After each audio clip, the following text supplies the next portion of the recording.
Hello and happy 2023. My name is Rocket. I am the founder of Eat Vermont and one of a few faces behind this account.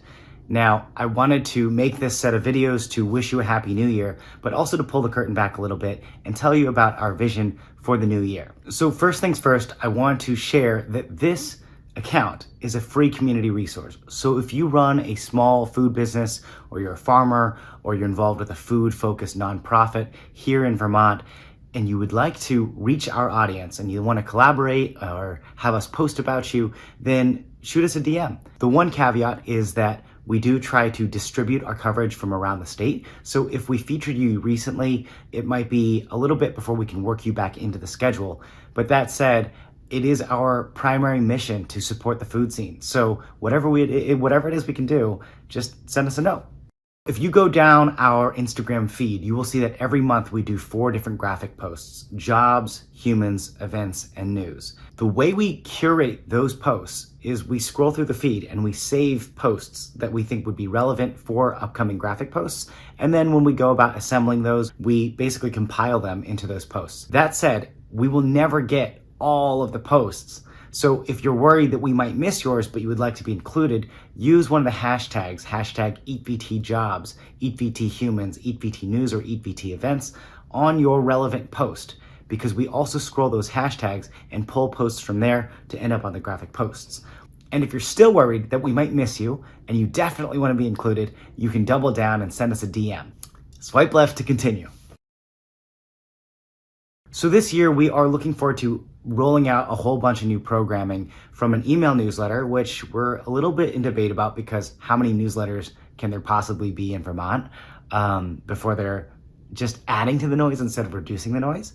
But we do think that there might be room to create something that's very succinct and very useful. We are looking at Zoom rooms and topically focused group conversations around issues like DLC regulations or labor shortages or banking and cannabis, things like that. So we're thinking about that. And we are also starting to develop what we hope will be a new website and longer term, some sort of platform where basically we can allow for greater information flow and connecting all the parties of the food system.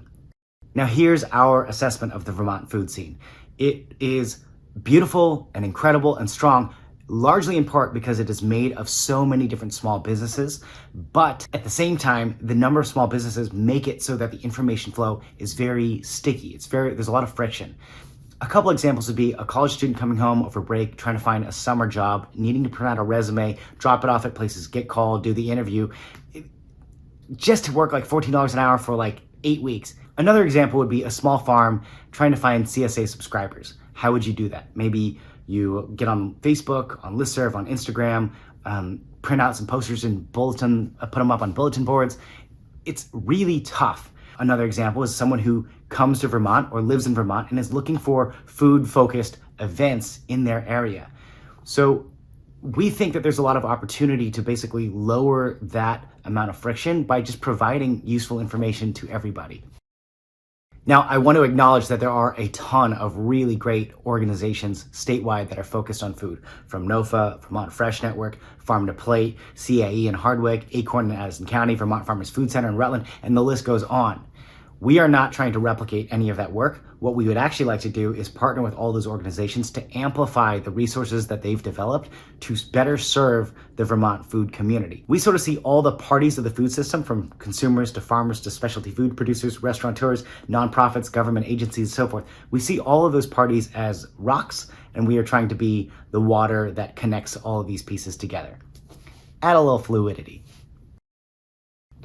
So basically our hope with Eat Vermont is to develop something that has 2 prongs. The first prong is to develop a tech-based solution that uses easy, accessible technology that just would allow better facilitation of communication and information flow.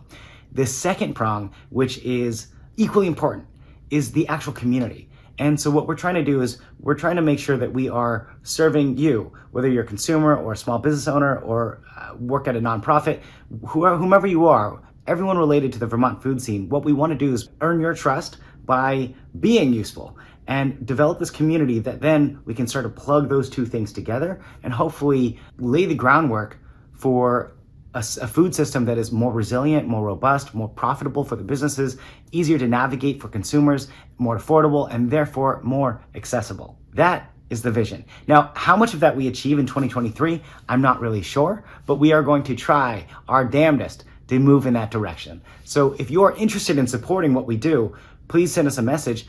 If you're a consumer, let us know what we can do to sort of make it easier for you, provide better, more relevant information. And if you're a nonprofit or a business, let us know ways that we can support.